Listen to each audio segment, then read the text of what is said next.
These are the famous potatoes that taste better than making meat. All right, the first step of the recipe is to add 800 grams of cut up potatoes into a pot. I cut them into cubes. Now let's go ahead and pour on some boiling water, and we are going to cook these potatoes until they're nice and tender. All right, after a few minutes, go ahead and turn off the heat, and we're going to drain the water. In a saucepan, we're going to add some butter. Go ahead and melt that butter well. Once the butter is melted, add in 1 grated carrot. And we want to stir this around until that carrot is sauteed. And this is the result that we're looking for. We're now going to turn the heat off and set this aside. In a bowl, add those boiled potatoes, and we are going to mash them until they form a nice, smooth puree. And this is the texture we're looking for. Now you can go ahead and add those carrots that we just prepared. We're also going to need 150 grams of grated mozzarella cheese, some parsley to taste, and go ahead and mix everything together. This potato recipe is perfect. Once you've finished mixing, this is what we want it to look like. These potatoes are so perfect. Now just scoop out a small amount of dough with a spoon and shape it into a small dumpling shape. We're just going to put that on a plate while we prepare the rest of the potatoes.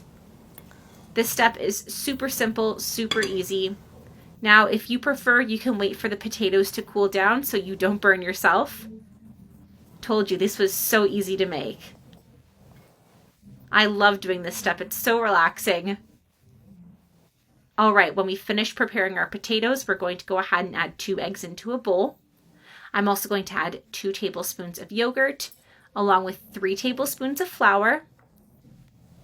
Go ahead and mix everything together until it's well combined. And we're going to use this mixture to bread our potatoes.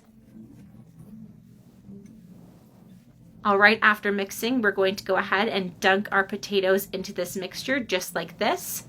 Spread it around like this, but do it nice and careful.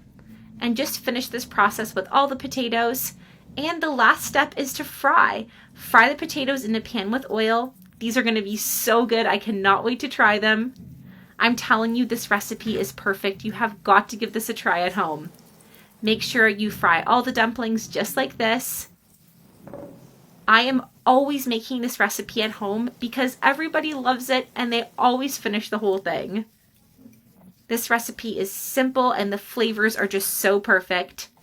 Now I went ahead and added several dumplings to my pan. We want to let these fry on one side, and then when they're done frying on one side, we're going to turn them over.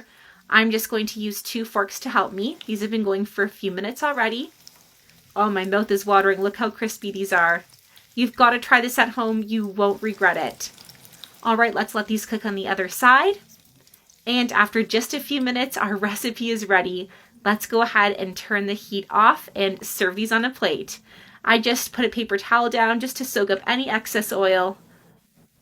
And that is it. We have to try these. Look how good they look. Get your family together and enjoy.